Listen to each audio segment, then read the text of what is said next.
നിങ്ങൾ അസ്മാവ് ചെല്ലുമ്പോൾ നിരുപാധികം തന്നെ ഫലമുണ്ട്.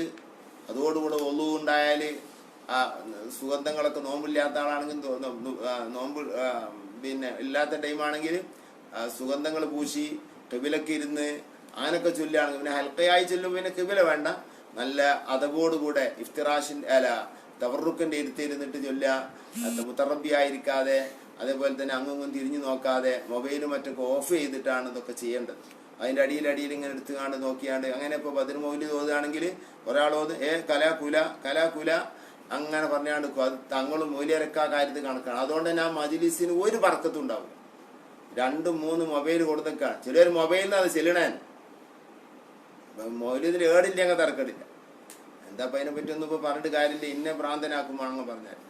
അപ്പോൾ പിന്നെ അത് ആ അസ്മാവ് ബദർ ഉണ്ടാക്കി വെച്ചിരിക്കണം. ബദർ എല്ലാ സാധനത്തിൻ്റെ ഉള്ളിലാക്കി വെച്ചിരിക്കുകയാണ്.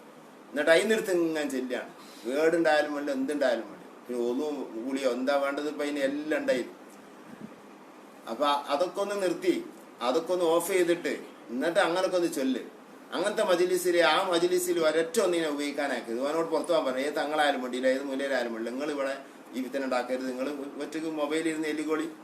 ഇതിങ്ങനെ 100 വട്ടം ഫോൺ വരിക, ഓരോ വാപ്പ് മരിച്ച് വരുണ്ടപ്പോൾ അപ്പോത്തിനെടുത്ത് നോക്കാൻ അപ്പം കിട്ടാൻ അറിയണം എന്നുള്ള അതിൻ്റെ അടിയിൽ നിന്ന് തന്നെ അറിയണം. അങ്ങനത്തെ ഒരു വിശ്വാസത്തിൽ വരണ്ടാന്ന്.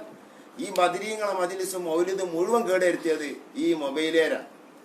അതൊരു ഭാഗത്ത് അവിടെ പിടിച്ച് പുറത്ത് വെച്ചിട്ട് ഇങ്ങോട്ട് കയറാനാക്കാൻ പാടുള്ളൂ. ആ ഒരു പള്ളിക്കല മുതലിസ് വരുമ്പോൾ തന്നെ ഞാൻ പറഞ്ഞു മൊബൈൽ പുറത്ത് വെക്കി, എന്നിട്ട് മൗലിദിന്റെ സാഹസക്ക് ഇരുന്നാൽ മതി എന്ന് പറഞ്ഞു. ആ രൂപത്തിൽ പറയേണ്ട ഒരു കാലമായിപ്പോയി. ഇടക്കിടക്ക് ഇത് അറ്റൻഡ് ചെയ്യാണിത്. അതുകൊണ്ട് എന്ത് നഷ്ടാണ്. മഹാനായ കാളിയാതെ തങ്ങൾ മൗലീദിന്റെ ഹസനെ പറ്റി പറഞ്ഞ് മാമികളൊക്കെ പറഞ്ഞ് ഇളകരുതെന്ന് വരെ പറഞ്ഞവരുണ്ട്.